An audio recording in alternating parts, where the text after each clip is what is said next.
You know that in the Old Testament there is a Bible verse that Moses told Joshua, I command you to be strong and very courageous. Because you had to do that there. If you didn't put in the effort, it was all just works. And if you had no work, things didn't go well. Now here is a different effort. Look how it starts. Verse 1, you all have it. You therefore, my son. Paul addressed Timothy as a son because he was the father, the second father. Abraham was the first. Paul, the second father of that time. And he said to him, you therefore, my son, be strong in the grace that is in Christ Jesus. And notice the word strive fits there in that aspect. Strive to enter into his rest. Strive to cease working. Strive to remain relaxed. Notice what type of effort it is here. It is different from the old covenant. Because here it is the good fight of faith. You must keep your faith at all times. It says, and the things that you have heard from me among many witnesses, commit these to faithful men who will be able to teach others also. You therefore must endure hardship as a good soldier of Jesus Christ. No one engaged in warfare entangles himself with the affairs of this life, that he may please him who enlisted him as a soldier. And also if anyone competes in athletics, he is not crowned unless he competes according to the rules.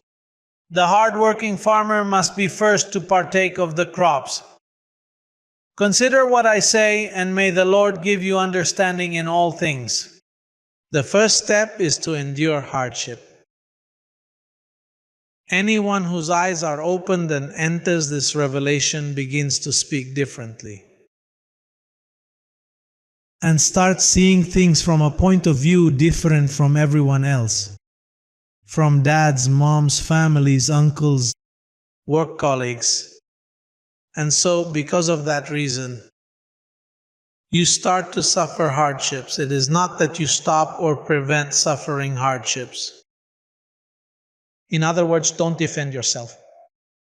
If you suffer hardships, do not defend yourself. Persecutions, murmuring, scaltam.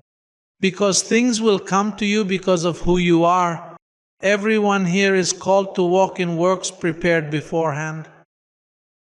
However, all those whom he calls to walk in works prepared beforehand suffer hardships.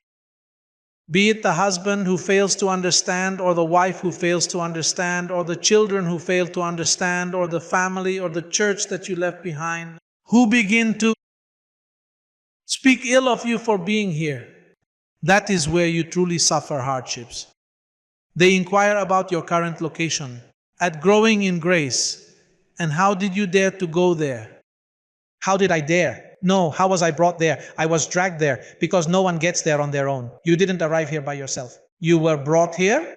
God used means to bring you. Because this is a unique word. Nowhere on the planet is it spoken as it is spoken here, nor is it thought as it is thought here. And you should know that. Therefore, you are truly called to live a life of complete rest, to strive in grace. It means to remember what grace is at all times. Today, you yourselves made the effort in grace to be here. Instead of a cassette, they came live. That is striving for grace, keeping you up to date with the revelation.